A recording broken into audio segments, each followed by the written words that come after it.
ታውቃለህ። ሄርሜላ ታከብራለች፣ ትወዳለች፣ ታፈቅራለች። አንዳንድ ሰው ደግሞ ያው እንደማያከብር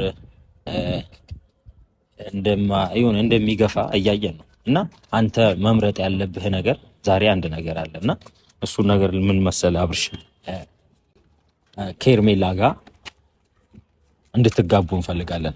ያው አሁን ላይ ሚስት እንደሌለ እናውቃለን፣ ብቸኛ እንደሆንክ እናውቃለን።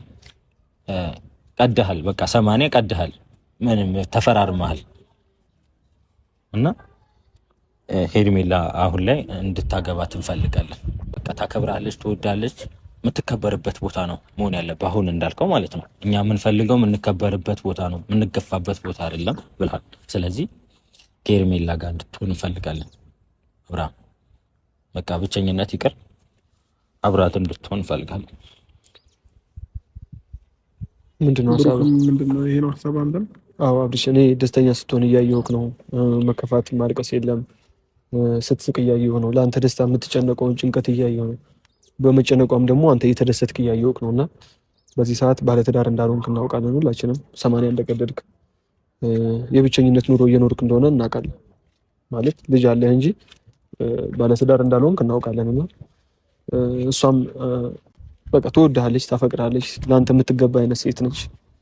የዋህ ነች፣ ታውቃታለህ ከኛ በላይና የፍቅር ጥያቄዋ እንድትቀበላት፣ አብራችሁ እንድትኖሩ፣ እንድትጋቡ፣ በቃ ብዙ ወግ ማድረግ እንድታሳዩን እንፈልጋለን።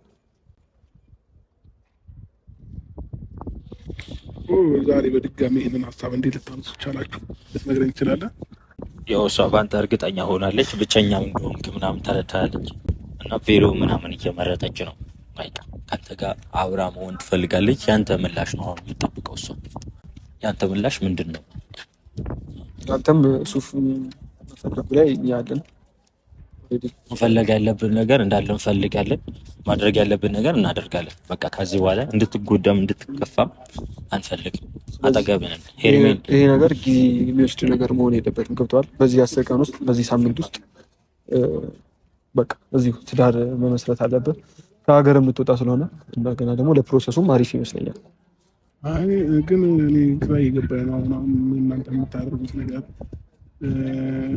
በቃ ምንም ህይወት ግራ ያጋባኝ ሰዓት ላይ ነው አሁን ላይ ያለሁት ማለት ነው። እና እኔ ራሴን ስቼ ራሴን ሳላቅ የሆነ ራሴን ወድቄ እንትን ካልኩት በኋላ ምንም በቃ ነገሮች ግራ እያጋቡኝ ነው ያሉት ማለት ነው። ቆይ እናንተ ስታስቡት እኔ ሩታ የቃቃ ሚስቴ ናት እንዴ? በፈለኩት ሰዓት ሌላ ሴት አምጥቼ በቃ አንቺን ወደዛ ዞር በይ በቃ ሌላ አገባለሁኝ ብዬ በአንድ ሳምንት ውስጥ ቤሎ ተመርጦ ሶስት ተመርጦ ከሌላ ሴት ጋር የምጋባው ምን አይነት አስተሳሰብ ቢኖራቸው? እኔ በጣም ግራ እየተጋባው ነው። እና አሁን ላይ ምንድነው አእምሮ እየነገረኝ ያለው ወይ እናንተ ትክክል ናችሁ ነገሮች፣ ወይ እኔ ራሴን አላቀም። ምን እየተካሄደ ነው? ምን እየተፈጠረ ነው ያለው? ቆይ ብሩክ፣ በቀደም እንደዛ አመጣችኋት እንዲያፈቅራለሁ እንድትለኝ ያደረጋችሁ። ከዛ ደግሞ አሁን ደህና ነኝ እግዚአብሔር ይመስገን ሰላም ስሆን ደግሞ መልሳችሁ ደግሞ ሌላ ነገር ይዛችሁ ትመጣላችሁ። በምን አይነት መንገድ እኔ ህይወቴን እንድመራ ነው የምትፈልጉት?